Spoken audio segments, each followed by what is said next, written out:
कहानी को पूरा समझने के लिए कहानी के पिछले सभी भागों को ज़रूर देखें। उसका लिंक मैं आप लोगों को डिस्क्रिप्शन बॉक्स में दे दूँगी और साथ में कमेंट बॉक्स में पिन भी कर दूँगी, तो आप वहां से भी जाकर देख सकते हैं। क्या बात है, आप लोगों के कमेंट आने कम हो गए हैं और आप लोगों ने लाइक करने भी कम कर दिए हैं। और सच मानिए इस समय बहुत ज़्यादा व्यस्तता चल रही है, नहीं तो मैं बोनस पार्ट ज़रूर लाती। जैसे ही समय मिलता है मैं बोनस पार्ट लाने की कोशिश करती हूँ।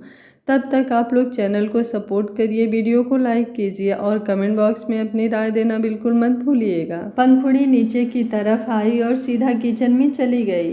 वो जानती थी कि शाम का वक्त है तो डिनर की तैयारी चल रही होगी और जैसा उसने सोचा था बिल्कुल वैसा ही हुआ। सृष्टि और रागिनी दोनों डिनर की तैयारियां कर रही थी, लेकिन आज का डिनर थोड़ा अलग लग रहा था, या फिर यूं कहो कि काफ़ी खास लग रहा था। पंखुड़ी आई और सृष्टि की तरफ देखते हुए बोली, सासू माँ आज कोई हमारे घर पर आने वाला है क्या? आज का डिनर बहुत खास लग रहा है। सृष्टि मुस्कुराई और बोली, आज वो आने वाली है जिस पर तुम्हारा सुनिए जी गया है। सृष्टि की बात से पंखुड़ी को कुछ समझ नहीं आया। रागिनी हंसी और बोली, सीधा सीधा कहो ना, बेचारी को क्यों अपनी बातों में लपेट रही हो। मैं बताती हूँ तुम्हें पंखुड़ी, आज कौन आ रहा है। आज प्रिंस की बुआ मतलब नताशा आ रही है। वो तुम लोगों की शादी में नहीं आई थी क्योंकि तब उन्हें वक्त नहीं मिला था। वो लोग किसी काम में फंसे हुए थे, वो ऑस्ट्रेलिया में रहते हैं ना, बस इसलिए। लेकिन आज ही वो लोग हमेशा के लिए वापस आ गए और सबसे पहले वो तुमसे मिलने आ रहे हैं। तुम सोच भी नहीं सकती नताशा तुमसे मिलने के लिए कितनी बेताब है। रागिनी की बात सुनकर पंखुड़ी को भी एक्साइटमेंट फील होने लगी थी। एक दो बार उसने नताशा का जिक्र सुना था। जब उसकी मॉम ने शादी का शगुन तैयार करवाया था तब उन्होंने नताशा के लिए भी कुछ ज्वेलरी बनवाई थी, ये बोलकर कि वो लड़के की बुआ है। पर उसने ना कभी उन्हें देखा और ना ही उसके बाद कभी उनका जिक्र सुना। वो मुस्कुराते हुए बोली, फिर तो मैं भी आप लोगों की हेल्प करूं क्या? सृष्टि तुरंत बोली, बिल्कुल भी नहीं, ये सब हम कर लेंगे, तुम बस अपने सुनिए जी को संभालो। पंखुड़ी मुंह बनाकर बोली, कहाँ संभालूं? संभालने तो देते नहीं हैं, जरा सा हाथ लगाओ तो ऐसे दुबक कर पीछे हो जाते हैं जैसे इंसान नहीं चूहा हो।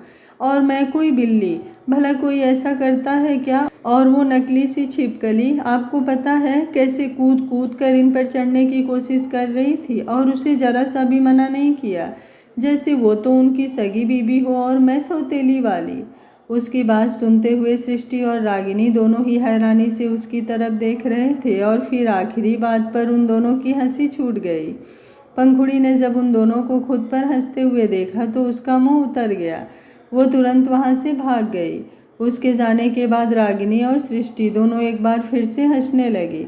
रागिनी कुछ सोचते हुए बोली, वैसे जलन तो ऐसे वक्त में बहुत ज़्यादा होती है सृष्टि। तुम्हें याद है जब प्रलय की एक दोस्त तीरा हुआ करती थी, जो प्रलय पर बेवजह अपना हक जताने की कोशिश करती थी?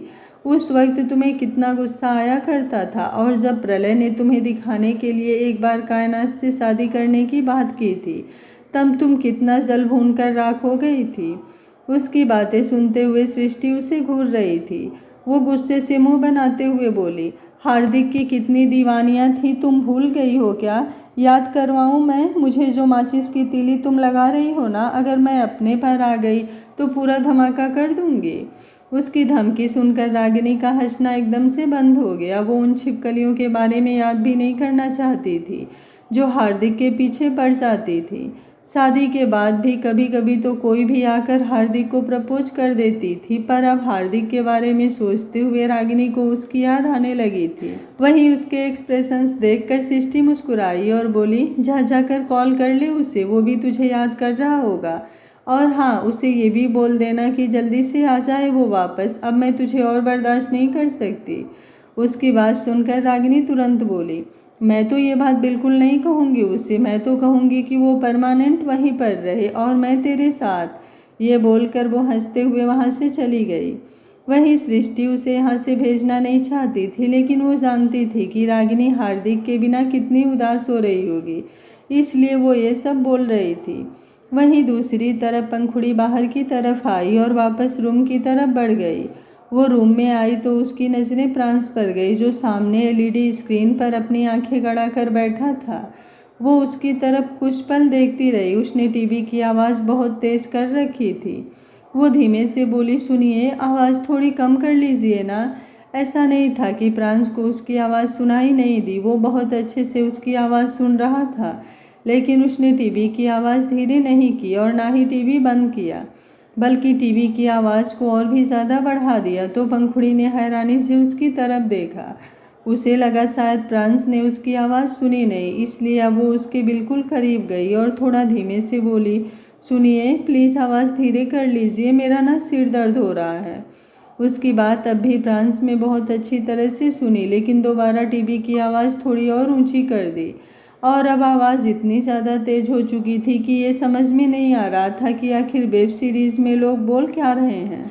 अब रूम में बहुत ज़्यादा शोर हो चुका था और पंखुड़ी समझ गई थी कि प्रांस ये सब कुछ जानबूझकर कर रहा है। वो कुछ पल उसे यूं ही देखती रही और फिर हार कर वापस रूम से बाहर चली गई। उसके जाने के बाद प्रांस ने वापस आवाज़ नॉर्मल कर ली और उसके चेहरे पर ऐसे एक्सप्रेशंस थे जैसे वो पता नहीं कौन सी बड़ी जंग जीत गया हो। लेकिन अभी भी वो इस बात पर गुस्सा था कि पंखुड़ी उसके गुस्से में होने के बावजूद भी रूम से बाहर गई तो गई कैसे, और अब वो अपना गुस्सा और भी ज़्यादा दिखाने वाला था।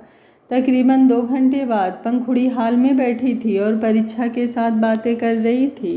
परीक्षा उसे तनिष्क के बारे में बहुत कुछ बता रही थी और उन सब बातों को सुनकर पंखुड़ी को बहुत अजीब लग रहा था, क्योंकि परीक्षा तनिष्क के बारे में उसे जो भी बता रही थी वो बहुत रोमांटिक सा था। जैसे तनिष्क का परीक्षा को स्पेशल फील करवाना, उसके लिए सरप्राइज़ तैयार करना, कभी उसे शॉपिंग पर ले जाना तो कभी डिनर डेट पर। और ये सब चीज़ सुनकर पंखुड़ी बस यही सोच रही थी कि क्या कभी प्रांस भी उसके लिए ऐसा करेगा, क्या कभी वो भी उसे स्पेशल फील करवाएगा। लेकिन जवाब तो उसे बस इतना ही मिल रहा था कि जिसने उसके कहने पर टीवी की आवाज़ कम नहीं की, वो उसे ऐसे सरप्राइज़ क्या ही देगा। वो मुंह बनाते हुए बोली, खट्टा नींबू कभी तो पका संतरा बनेगा ना, फिर अच्छे से जूस पीऊँगी उनका। परीक्षा जल्दी से बोली, जूस पीना है आपको। पंखुड़ी ने अपना चेहरा ना में हिलाया, लेकिन वो कुछ बोलती उससे पहले ही बाहर से 2 गाड़ियों की आवाज़ सुनाई दी। नताशा और तनुज एक गाड़ी में थे और उनका बेटा तंस दूसरी गाड़ी में, लेकिन वो फ़ोन पर किसी से बात कर रहा था, इसलिए नताशा और तनुज पहले आगे की तरफ आए। तंस और प्रांस में उम्र का कुछ ज़्यादा फर्क नहीं था, बस 1-1.5 साल। और जैसे ही वो लोग दरवाजे पर आए, परीक्षा अपनी जगह से उठी और भागते हुए जाकर नताशा के सीने से लग गई।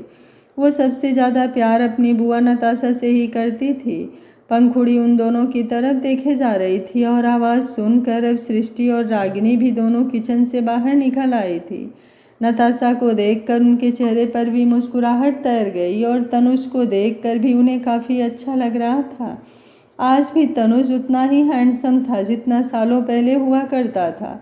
नताशा परीक्षा के गाल पर अपना हाथ रखते हुए बोली, तुझसे तो मैं बाद में बात करूंगी, तेरा अफेयर चल रहा था और तूने मुझे अपनी बुआ को बताया तक नहीं। रुक, तेरी खबर तो मैं बाद में लूँगी, पहले इससे तो मिल लूँ। ये बोलते हुए उसने पंखुड़ी की तरफ देखा तो पंखुड़ी का गला सूखने लगा। इस वक्त प्रांस किसी तरह अपने रूम से बाहर निकला और रेलिंग पर आकर खड़ा हुआ। नताशा को देखकर उसके चेहरे पर बस हल्की सी मुस्कुराहट थी। वो कभी अपने रिश्तों को लेकर ज़्यादा एक्सप्रेसिव हुआ ही नहीं, तो नताशा के साथ उसका जो बॉन्ड था वो बहुत अलग था। बातें बहुत कम होती थी, लेकिन जितनी भी होती थी उतनी काफ़ी थी। वहीं पंखुड़ी मुस्कुराई और आगे की तरफ बढ़ने लगी। वहीं नताशा भी मुस्कुराते हुए पंखुड़ी की तरफ बढ़ रही थी, लेकिन फिर अचानक से ही पीछे से तंस आया और अगले ही पल पंखुड़ी की तरफ बढ़ते हुए बोला, भाभी से पहले आप नहीं मॉम, मैं मिलूँगा। ये बोलकर वो सीधा पंखुड़ी के पास आया और अगले ही पल उसने पंखुड़ी की कमर पर अपना हाथ रखा और उसे अपने गले से लगा लिया। वो लंबा चौड़ा एकदम हट्ठा कट्ठा और पंखुड़ी उसके सीने में लगभग से छुप चुकी थी और उन दोनों को यूं देखकर प्रांस के हाथ रेलिंग पर कस चुके थे।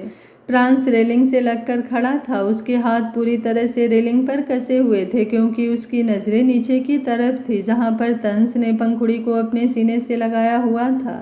तंस नताशा और तनुज का बेटा था।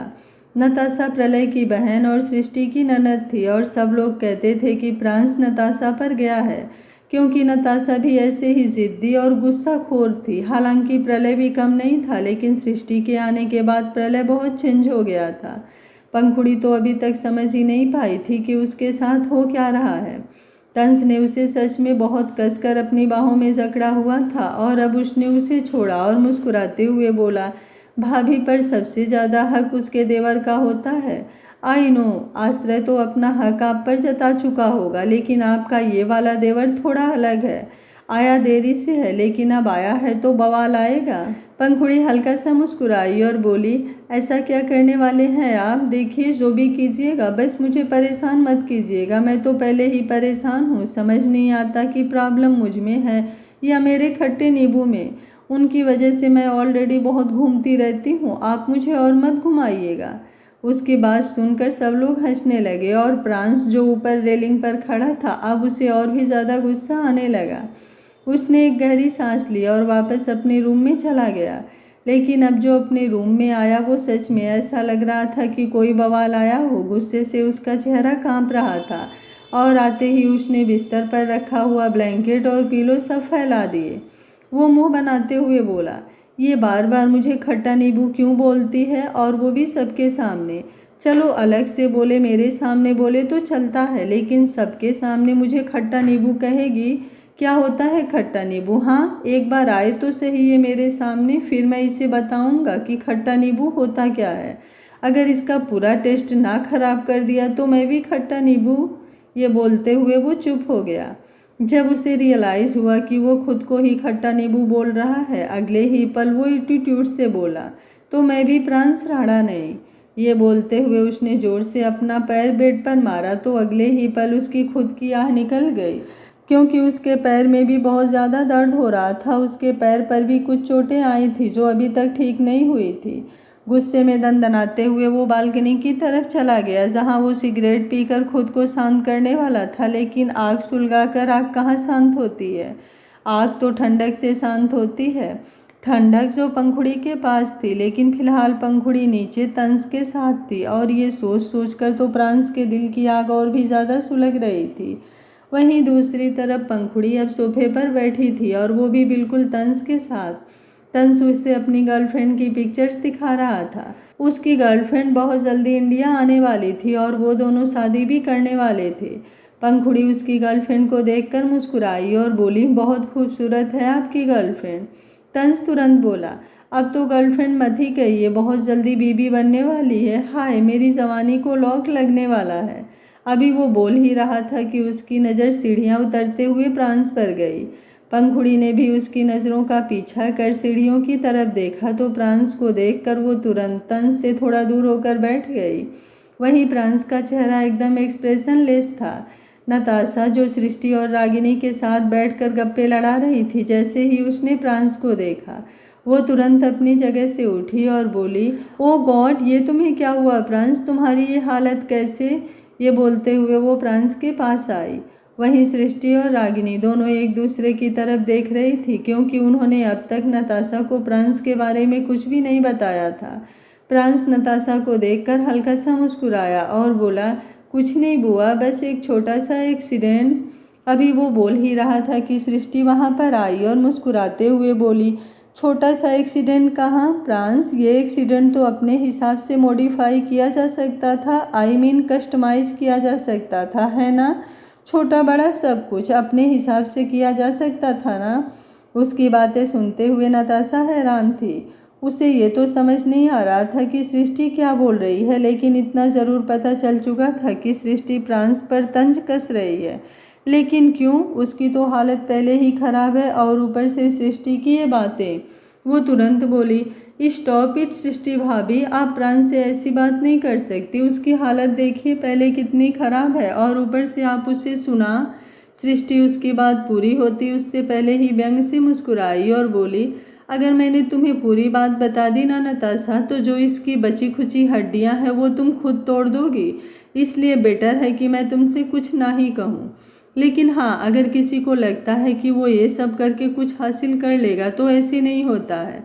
किसी इंसान को मजबूर करके अपने पास बुलाना और किसी को प्यार से अपने पास लाना, इन दोनों चीज़ों में बहुत फ़र्क होता है।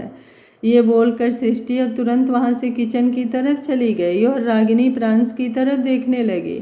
उसने प्रांस के गाल पर अपना हाथ रखा और बोली, तुमने जानबूझकर अपना एक्सीडेंट।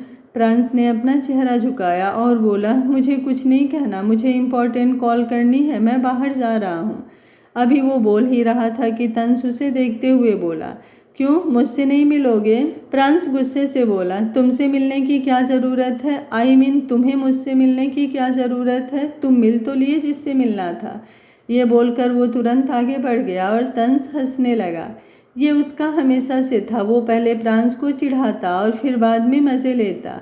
लेकिन हाँ, वो बाद में सॉरी भी बोल देता था और प्रांस के साथ पैचअप भी कर लेता था।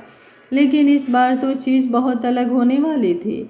नताशा तंस की तरफ देखते हुए बोली, खबरदार, अगर तुमने प्रांस को तंग किया तो उसकी हालत पहले ही ठीक नहीं है। पता नहीं किसकी नज़र लग गई मेरे प्रांस को, मैं पक्का इसकी नज़र उतार कर जाऊंगी। ये बोलते हुए वो भी अब किचन की तरफ बढ़ गई। उसे सृष्टि का हिसाब जो लेना था, प्रांस भले ही कुछ भी क्यों ना करे, लेकिन सृष्टि ने उसे सुनाया तो सुनाया कैसे? ये बात उसके दिमाग पर चढ़कर तांडव कर रही थी। वहीं तंस अब वापस पंखुड़ी के पास आया और उससे बातें करने लगा। प्रांस जो फ़ोन का बहाना बनाकर बाहर गया था, वो बाहर आ तो गया था, लेकिन उसके दिमाग में फ़िलहाल यही घूम रहा था कि अंदर पंखुड़ी और तंस के बीच क्या बातें चल रही होगी। कुछ सोचते हुए वो अंदर की तरफ आया और आकर सामने सोफे पर बैठ गया। पंखुड़ी जो अब तक तंस के साथ अपने स्कूल की बातें कर रही थी और उसे अपने दोस्तों और अपने कॉलेज फ्रेंड्स के बारे में बता रही थी, अब प्रांस को वहाँ पर देखकर एकदम से चुप हो गई। तंस तुरंत बोला, क्या हुआ पंखुड़ी भाभी, आप चुप क्यों हो गई? एक्चुअली मैं ये सोच रहा था कि मैं आपको पंखुड़ी भाभी नहीं बल्कि सिर्फ पंखुड़ी कहूँगा। जैसे ही उसने कहा, प्रांस तुरंत बोला, क्यों, पंखुड़ी के साथ भाभी लगाने में जोर आता है क्या? अगर आता है तो पंखुड़ी बुलाना भी रहने दो ना, एक्चुअली बुलाने की ही ज़रूरत क्या है तुम्हें? ये बोलते हुए अब उसका चेहरा गुस्से से और भी ज़्यादा लाल हो गया था। तंस हंसा और बोला, मैं तो बस भाभी को निक नेम देने का सोच रहा था, पर कोई बात नहीं, अगर तुम्हें प्रॉब्लम है तो मैं पंखुड़ी को पंखुड़ी भाभी ही कहूँगा। वैसे पंखुड़ी भाभी है बहुत क्यूट। पंखुड़ी उसकी बात पर हल्का सा मुस्कुराई और फिर अपनी जगह से उठकर बोली, मैं किचन में जाती हूँ, शायद मेरी ज़रूरत। उसकी बात पूरी होती उससे पहले ही तंस ने उसका हाथ पकड़ लिया और बोला, नहीं, आप यहाँ मेरे साथ ही बैठिए, अभी तो हम दोनों की बातें भी पूरी नहीं हुई है और आप मुझे छोड़कर किचन में चली।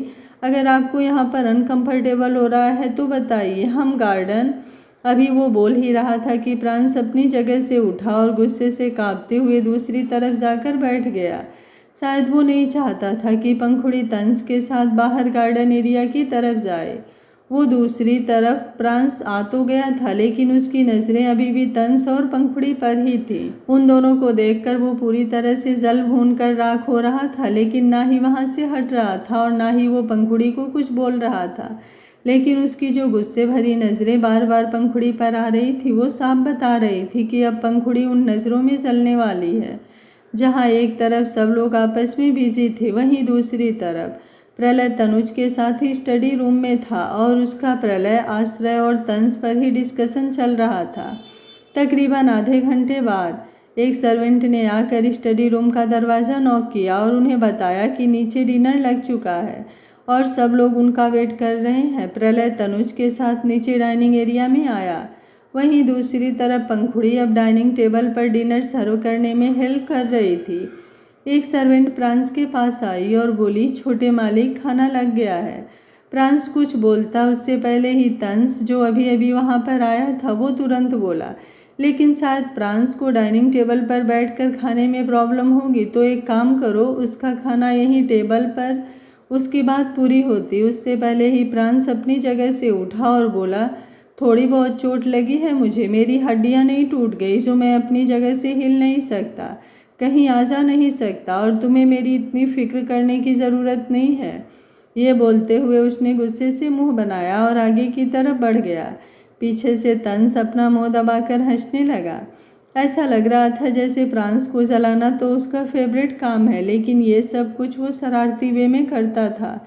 इसके अलावा उसका कोई भी बुरा इंटेंशन नहीं था। ऐसा बिल्कुल नहीं था कि अगर वो पंखुड़ी के करीब हो रहा है तो उसके दिल और दिमाग में पंखुड़ी को लेकर कुछ बैड इंटेंशंस हैं। वो पंखुड़ी को अपनी भाभी मानता था और उसके लिए भाभी मतलब माँ।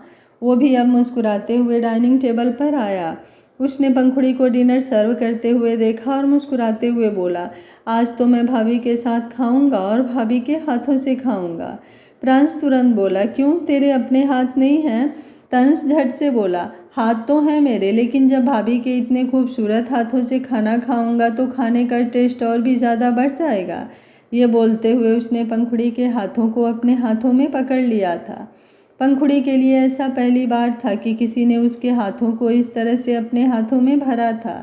उसके हाथ सच में बहुत खूबसूरत थे, भारी भारी चूड़ियों के साथ शादी की एंगेजमेंट रिंग और उसके साथ एक और दो सिंपल सी रिंग। लेकिन हाथों की खूबसूरती इतनी ज़्यादा थी कि जो देखे बस देखता ही रह जाए। और छोटे छोटे से हाथ ऐसे लग रहे थे जैसे किसी बच्चे के हाथ हों। सृष्टि और रागिनी दोनों तंस और पंखुड़ी की तरफ ही देख रहे थे। हालांकि वो दोनों जानती थी कि प्रांस की इस वक्त क्या हालत हो रही होगी, लेकिन प्रांस के मुंह से प्यार भरा इजहार निकालने के लिए शायद उसे यूं परेशान करना भी ज़रूरी था। सोना तब तक नहीं निकलता जब तक उसे आग में जलाया ना जाए। तो फिर प्रांस राणा के दिल की बातें कैसे बाहर निकल सकती हैं बिना उनके दिल को जलाए? इसलिए रागिनी आग में घी डालते हुए बोली, प्रांस, अगर तुम्हें यहाँ पर बैठकर खाने में प्रॉब्लम हो रही है तो मुझे बता दो, मैं तुम्हारा खाना रूम में सर्व करवा दूंगी। प्रांस ने गुस्से भरी नज़रों से उसकी तरफ देखा और फिर हल्का सा मुस्कुरा कर बोला, बिल्कुल भी नहीं रागिनी मासी, मैं यहाँ पर बिल्कुल कंफर्टेबल हूँ, आपको मेरी इतनी फिक्र करने की ज़रूरत नहीं है। रागिनी मुस्कुराई और बोली, तुम्हारी तबीयत को देखते हुए कहा मैंने बेटा, और अगर मैं तुम्हारी फिक्र नहीं करूँगी तो और किसकी करूँगी? तुम तो मेरे लाडले हो ना। हाँ, वो बात अलग है कि तंस भी कम लाडला नहीं है। ये बोलते हुए उसने तंस के कंधे पर अपना हाथ रखा और प्रांस ने गुस्से से अपना चेहरा दूसरी तरफ घुमा लिया। प्रांस सृष्टि की तरफ देख रहा था जो उससे बात नहीं कर रही थी। जब भी मुंह खोलती थी बस टुंट मारने के लिए खोलती थी। आश्रय को छोड़कर बाकी सब लोग वहां पर बैठे थे और अपना अपना डिनर कर रहे थे और तंस सच में पंखुड़ी के हाथों से खा रहा था। तंस थोड़ी ऊंची आवाज़ में बोला, आज तो मज़ा आ गया। यू नो वॉट मॉम, खाना तो बहुत ज़्यादा टेस्टी है। आप तो जानती हैं कि मुझे नानी के घर का खाना कितना टेस्टी लगता है, लेकिन आज तो बस पूछिए मत। ऐसा लग रहा है जैसे इससे ज़्यादा टेस्टी खाना मैंने कभी ज़िंदगी में नहीं खाया। शायद ये पंखुड़ी भाभी के हाथों का कमाल है। मन तो कर रहा है मैं उनके हाथ चूम लूँ। उसकी बात पर सब मुस्कुराए, लेकिन अंदर ही अंदर सब परेशान भी हो रहे थे, क्योंकि अगर तंस ने सच में ऐसा कर दिया तो पक्का यहाँ पर बवाल हो जाएगा। बेशक से प्रांस कुछ नहीं कह रहा था, लेकिन उसका गुस्सा हर किसी को महसूस हो रहा था। सृष्टि बात बदलते हुए पंखुड़ी की तरफ देखकर बोली, अरे पंखुड़ी बेटा, तंस को ये फ्रूट रायता भी तो दो, बहुत टेस्टी बना है, खाने का टेस्ट और भी ज़्यादा बढ़ जाएगा। सृष्टि की बात सुनकर तंस कुछ कहता उससे पहले ही पंखुड़ी झट से बोली, नहीं सासू माँ, तंस जी को फ्रूट रायता नहीं पसंद। उसकी बात सुनकर बाकी सबके चेहरे पर तो नॉर्मल एक्सप्रेशन थे, लेकिन प्रांस की आंखें बड़ी हो गई थी। उसकी जो आईब्रो ऊपर की तरफ उठी हुई थी वो साफ बता रही थी कि उसके अंदर तक एक तूफान मचा हुआ है। वो अंदर तक हिल चुका है और अब ये चीज़ पंखुड़ी पर कैसे पहाड़ तोड़ने वाली थी, इस बात का अंदाज़ा तो कोई भी नहीं लगा सकता था। प्रांस अब अपनी जगह से उठा और थोड़े सख्त लहजे में बोला, मेरी भूख खत्म हो गई। ये बोलकर वो तुरंत वहाँ से पीछे की तरफ हटा और सीढ़ियाँ चढ़कर ऊपर अपने रूम में चला गया। हालांकि सीढ़ियाँ चढ़ते वक्त उसे तकलीफ़ हो रही थी, लेकिन उस तकलीफ़ से ज़्यादा उसे अपने दिल में एक अजीब सी तकलीफ़ महसूस हो रही थी। वहीं पंखुड़ी उसकी तरफ देखती रह गई। अब जाकर उसे ऐसा लग रहा था कि शायद उसने फिर से कोई गलती कर दी, लेकिन उसे अभी भी ये नहीं पता था कि उसने गलती की क्या है। तंस मुस्कुराया और पंखुड़ी की तरफ देखते हुए बोला, आपने तो मुझे खिला दिया, मेरा पेट तो भर गया, लेकिन आपने तो कुछ खाया ही नहीं। पंखुड़ी भाभी, आपको मैं खिलाऊं क्या? पंखुड़ी मुस्कुराई और बोली, नहीं, मैं खा लूँगी तंस जी। ये बोलकर उसने अपनी प्लेट बनाई और फिर सृष्टि की तरफ देखते हुए बोली, क्या मैं ये प्लेट ऊपर अपने रूम में ले जाऊं सासू माँ? सृष्टि उसकी बात सुनकर मुस्कुराई, क्योंकि वो जानती थी कि पंखुड़ी ये प्लेट ऊपर क्यों लेकर जा रही है। क्योंकि उसे प्रांस को भी खाना खिलाना था। प्रांस ने मुश्किल से एक निवाला खाया था, इससे ज़्यादा तो वो खा भी नहीं सकता था, क्योंकि सामने पंखुड़ी खिला रही थी। सृष्टि ने अपना चेहरा हाँ में हिलाया और पंखुड़ी तुरंत अपने हाथों में बड़ी सी ट्रे लिए सीधा अपने रूम में चली गई। वो जानती थी कि प्रांस ने दवाइयाँ लेनी है और बिना कैसे दवाइयाँ ले सकता था। जब पंखुड़ी ऊपर की तरफ आई तो दरवाज़ा हल्का सा खुला। पूरा दरवाज़ा अपने पैर से खोला और फिर अंदर की तरफ आ गई। अंदर आते ही उसकी नज़रें प्रांस पर गई, जो सामने बालकनी में खड़ा था और इस वक्त उसका दिल जल रहा था और उसे ऐसा लग रहा था जैसे उसकी वो जलन सिर्फ सिगरेट शांत कर सकती है, ठंडा नहीं कर पा रही थी। पंखुड़ी आगे की तरफ आई और धीमे से बोली, मैं आपके लिए खाना लेकर आई हूँ। प्रांस गुस्से से बोला, मैंने तुमसे कहा था क्या खाना लाने के लिए? पंखुड़ी उसके गुस्से की तरफ हट गई। वो एक बार फिर से बोली, आपने कहा तो नहीं तो लगी होगी ना, दोपहर से आपने कुछ नहीं खाया, दवाइयाँ भी लेनी है, प्लीज़ खाना खा लीजिए। मुझे नहीं पता आपने डाइनिंग टेबल नहीं खाया। उसकी बात पूरी होती उससे पहले तरफ देखा और बोला, एग्जैक्टली तुम्हें मेरे बारे में होता है पंखुड़ी, तुम्हें मेरे बारे में पता करने है कोई ज़रूरत ही नहीं है। तुम्हें तो पता होता है और मेरे बारे में जानने में तो तुम इंटरेस्टेड ही नहीं। उसकी बात सुनकर पंखुड़ी उसकी तरफ देखती रह गई, क्योंकि उसे आ रही थी प्रांस की पसंद उसे कैसे पता होगी, क्योंकि प्रांस ने तो कभी उसे अपनी पसंद के बारे में कुछ बताया ही नहीं, ना ही अपने बारे में कुछ ऐसा बताया जो पंखुड़ी जानना चाहती थी। वरना पंखुड़ी के दिल में तो हजारों सवाल थे जो रोज उसके दिल में आते थे, खलबली मचाते थे, लेकिन उसकी हिम्मत ही नहीं होती थी प्रांस से कुछ पूछने की। वो धीमे से बोली, प्लीज़ आप गुस्सा मत होइए ना, मैंने अगर आपसे कुछ कहा है या फिर आपको मेरी कुछ बात बुरी लगी है तो प्लीज़ माफ़ कर दीजिए ना, पर प्लीज़ खाना खा लीजिए, आपकी तबीयत पहले ही। प्रांस गुस्से से बोला, पंखुड़ी एक काम करो, तुम मुझ पर एहसान करो कि तुम यहाँ से चली जाओ, वरना मुझे नहीं पता मैं क्या कर दूँगा। मैं तुमसे लड़ना नहीं चाहता, बिकॉज आई नो कि मैं तुम्हें कभी कभी हर्ट कर देता हूँ। और मैं ये बोलते हुए वो चुप हो गया था, लेकिन उसकी सांसों की गहराई और भी ज़्यादा बढ़ चुकी थी। पंखुड़ी अब उसके थोड़ा करीब आई और बोली, सुनिए, आपको मुझे जो कहना है आप कह सकते हैं, मैं आपकी किसी बात का बुरा नहीं मानूंगी। पहले मुझे बुरा लगता था, लेकिन अब मुझे समझ में आने लगा है कि शायद आपका नेचर ही ऐसा है। कोई बात नहीं, मैं एडजस्ट कर लूँगी, लेकिन प्लीज़ खाना खा लीजिए ना, क्योंकि अगर आप खाना नहीं खाएंगे तो मैं भी खाना नहीं खा पाऊँगी। मैंने भी सच में कुछ नहीं खाया, पता नहीं क्यों, लेकिन जब आप खाना नहीं खाते तो मेरा भी कुछ खाने का मन नहीं करता। और मैं झूठ नहीं बोल रही हूँ, मम्मी कसम। ये बोलते हुए उसने अपनी गर्दन पर अपनी उंगलियां रखकर चिकोटी काट ली। प्रांस ने उसे गहरी नज़रों से देखा और बोला, ओह रियली, तुम्हें फ़र्क पड़ता है कि मैंने खाना खाया या नहीं? दूसरों से फुर्सत मिल गई तुम्हें? पंखुड़ी की आंखों में अब नमी तैर गई। वो रोते हुए बोली, आप ऐसा क्यों बोल रहे हैं? सुनिए, मैंने तो किसी से कुछ नहीं कहा। आप बार बार मुझे ऐसे क्यों बोल रहे हैं कि मुझे दूसरों से फुर्सत मिल गई? अच्छा ठीक है, अगर आपको बुरा लगता है तो मैं कहीं नहीं जाऊंगी, मैं इसी रूम में रहूंगी, लेकिन प्लीज़ खाना तो खा लीजिए ना। आप तो हर छोटी छोटी बात पर मुझे गुस्सा करते रहते हैं। मैं इतने प्यार से आपके लिए खाना लाई हूँ, आप नहीं खा रहे और फिर दोस्त भी मुझे दे रहे हैं। मुझे तो समझ नहीं आता मैं ऐसी क्या हरकतें करती हूँ जो आपको बिल्कुल पसंद नहीं आती, जिनसे आपको मुझ पर गुस्सा आता है। मैं तो सबसे हंस कर बात करती हूँ, आप कहेंगे तो किसी से बात नहीं करूँगी, लेकिन कम से कम आप तो ढंग से बात कीजिए। आप भी ढंग से बात नहीं करते हैं और किसी से बात भी नहीं करने देते हैं, तो फिर मैं जाऊँ तो जाऊँ कहाँ पर?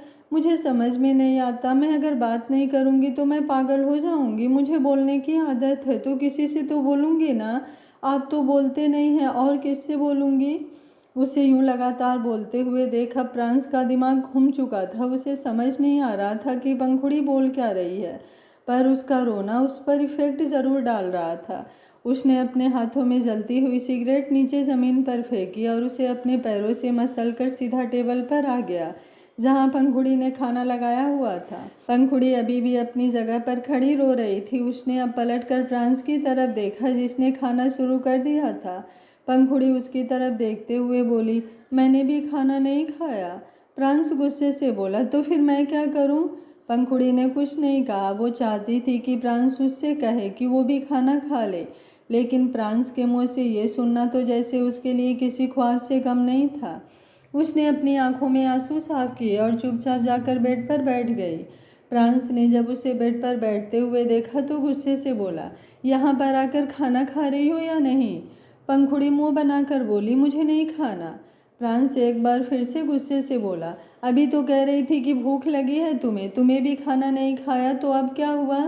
पंखुड़ी धीमे से बोली, क्योंकि आप डांट रहे हैं, आपकी डांट से पेट भर जाता है मेरा और कुछ खाने का मन नहीं करता। प्रांस उसकी मासूमियत पर हल्का सा मुस्कुराया। गुस्से में भी जब उसके चेहरे पर मुस्कुराहट आ गई तो सच में इस वक्त वो कयामत ढा रहा था। पंखुड़ी रो रही थी इसलिए उसकी तरफ देख नहीं रही थी, लेकिन अगर वो गलती से भी देख लेती तो एक बार फिर से उसे प्रांस से प्यार हो जाता। प्रांस ने खुद को नॉर्मल किया और बोला, अच्छा ठीक है, आओ खाना खा लो। पंखुड़ी ने हैरानी से उसकी तरफ देखा। प्रांस तुरंत बोला, अगर खाना है तो खा लो, अब आराम से बोल रहा हूँ, और नहीं खाना तो चुपचाप इसे ले जाओ क्योंकि मुझे भी नहीं खाना। पंखुड़ी उसकी इतनी सी बात सुनकर ही तुरंत बिस्तर से उठी और अगले ही पल प्रांस के पास आकर बैठ गई। वो मुस्कुराते हुए बोली, आपको पता है मेरा ना कब से खाना खाने का मन कर रहा है और मैं यही सोच रही थी कि पता नहीं आप कब खाना खाएंगे, क्योंकि मुझसे तो कंट्रोल नहीं हो रहा। मुझे ना राजमा चावल बहुत पसंद है। मैं ना राजमा चावल की दीवानी हूँ। जितना प्यार मैं आपसे करती हूँ ना, उतना ही प्यार मैं राजमा चावल से करती हूँ। आपको तो राजमा चावल से जलन होनी चाहिए, क्योंकि शायद हो सकता है अगर मेरे सामने किसी टाइम पर दो ऑप्शन रखे जाएं, राजमा चावल या फिर आप, हो सकता है तो मैं राजमा चावल को सिलेक्ट कर लूँ।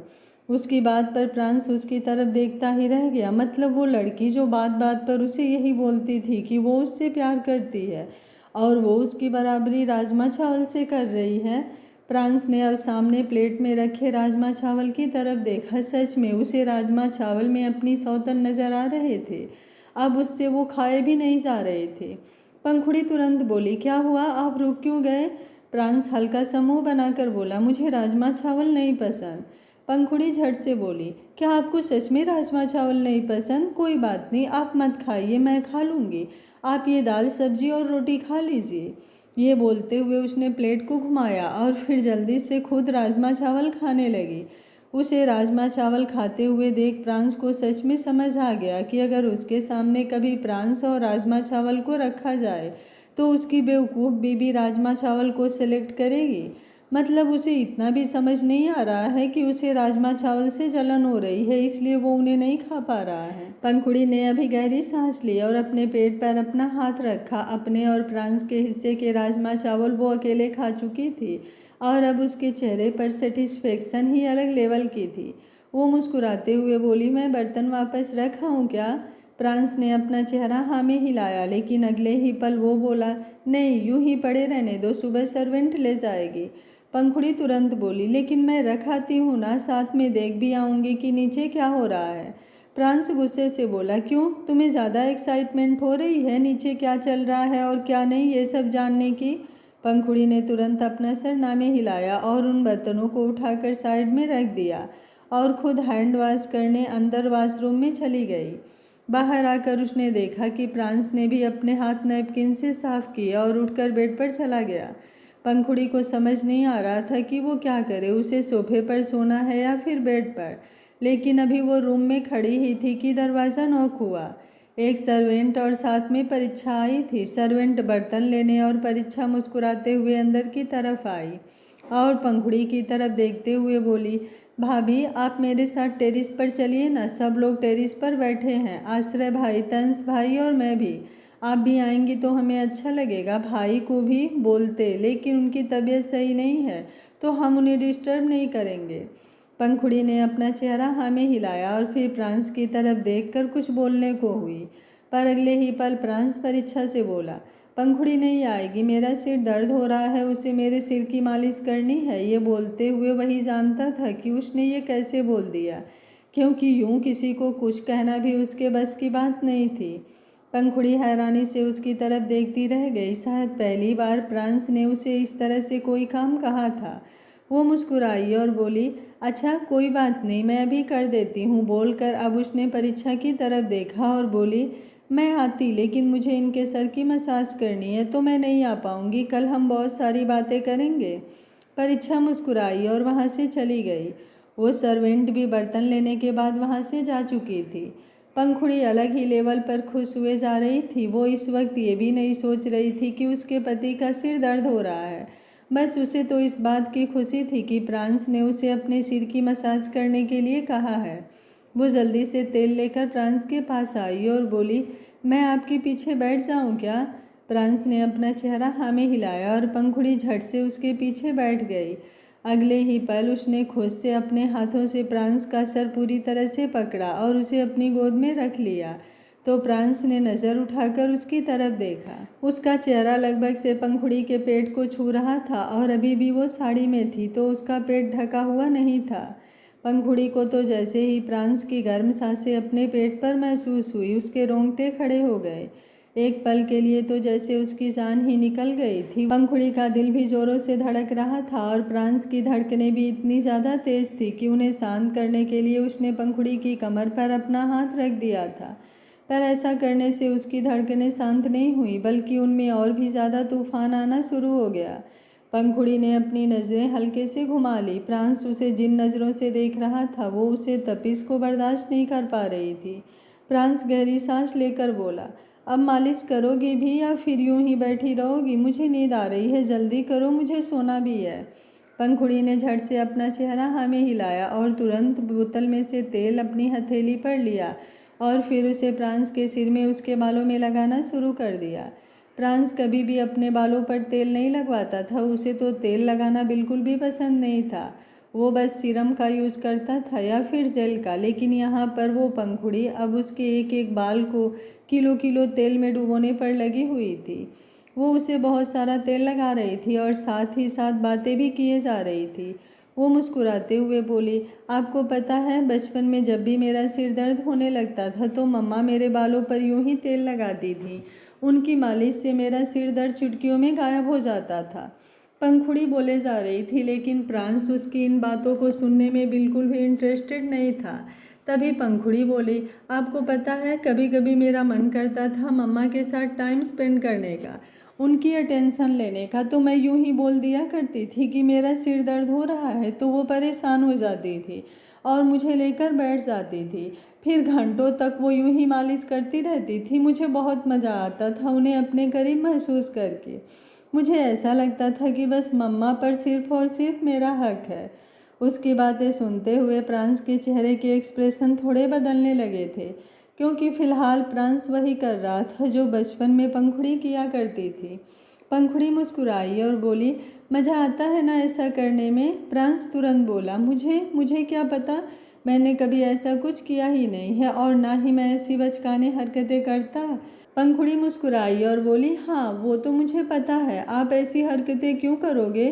सासू माँ तो आपसे बहुत प्यार करती हैं, अगर आप उनके पास भी जाकर बैठ जाओ तो वो सारी दुनिया छोड़कर आप में बिजी हो जाएंगी। आपको उनकी अटेंशन के लिए उनसे झूठ बोलने की ज़रूरत है ही नहीं। प्रांस ने उसकी बात का कोई जवाब नहीं दिया। सृष्टि से तो उसे हमेशा ही अटेंशन मिली थी, शायद इसलिए वो ऐसा हो गया था। सच में सृष्टि परीक्षा और आश्रय से ज़्यादा प्रांस पर ध्यान देती थी। प्रांस के बालों को जिस तरह से पंखुड़ी नोचने में लगी हुई थी उसे हल्का हल्का दर्द भी हो रहा था, लेकिन सच में उसे राहत भी मिल रही थी। उसके माथे पर चोट लगी हुई थी। पंखुड़ी उस चोट का खास ख्याल रख रही थी कि उसे वहाँ पर टच नहीं करना, लेकिन वो सच में उसके सिर की मालिश बहुत अच्छी तरह से कर रही थी। तकरीबन आधा घंटा बीत गया था और पंखुड़ी अपनी बातों में लगी रही।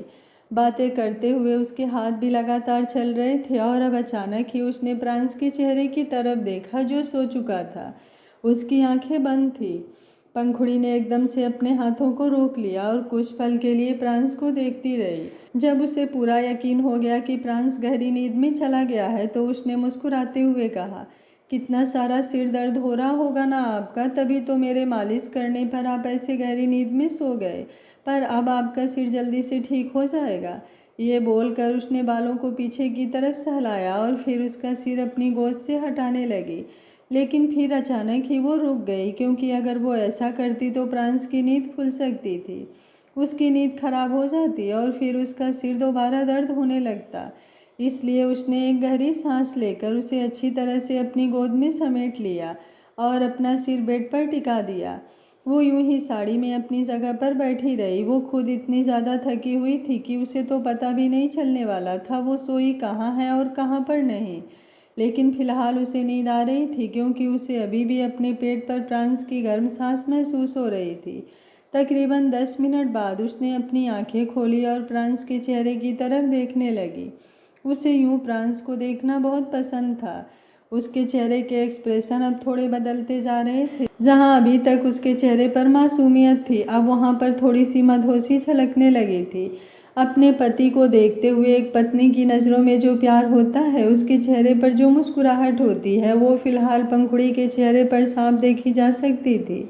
और धीरे धीरे उसने अपना चेहरा प्रांस के चेहरे पर झुकाया और उसे पूरी तरह से अपने हाथों में थाम कर उसके चेहरे को बारी बारी से चूमने लगी।